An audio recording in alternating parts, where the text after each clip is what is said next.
From the first book of Samuel.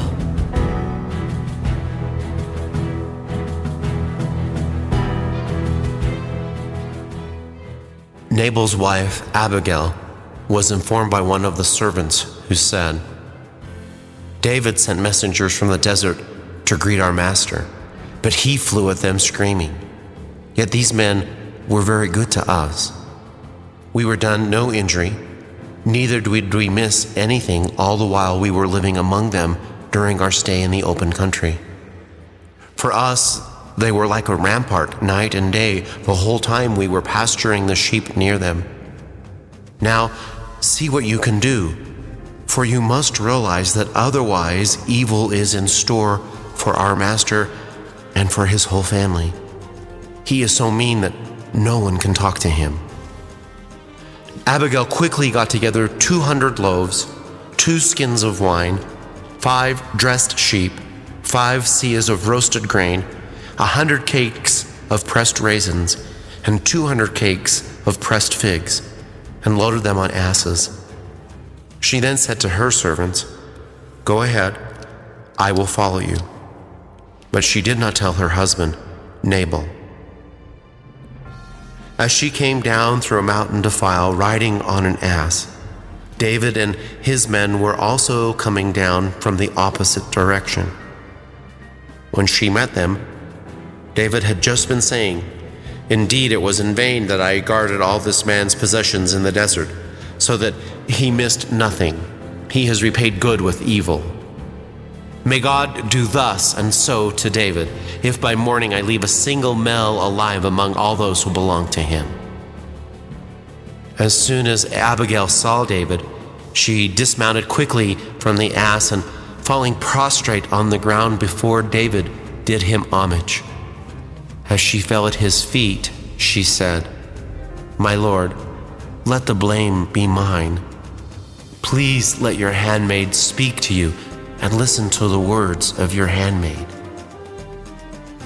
Please forgive the transgressions of your handmaid, for the Lord shall certainly establish a lasting dynasty for my lord, because your lordship is fighting the battles of the Lord, and there is no evil to be found in you your whole life long.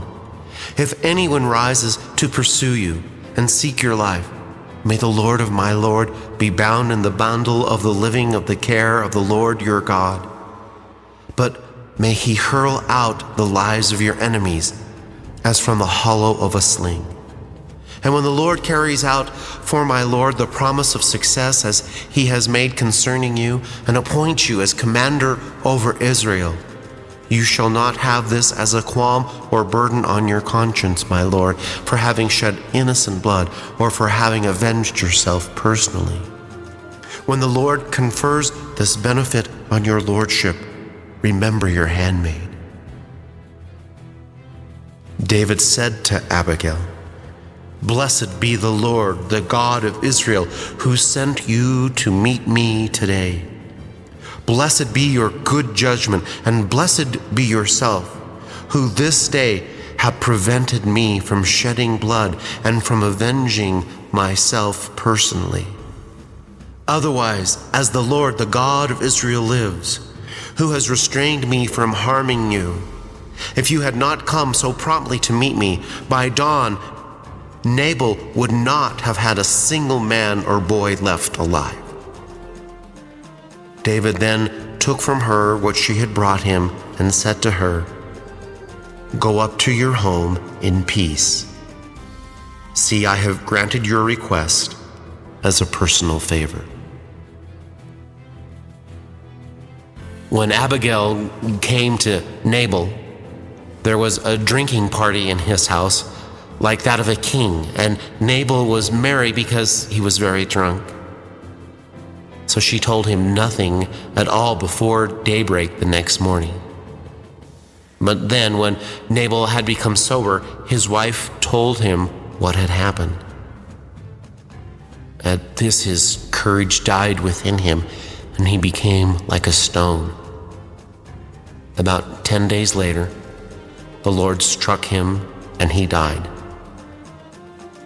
On hearing that Nabal was dead, David said, "Blessed be the Lord, who has requited the insult I received at the hand of Nabal, and who has restrained his servant from doing evil, but has punished Nabal for his own evil deeds."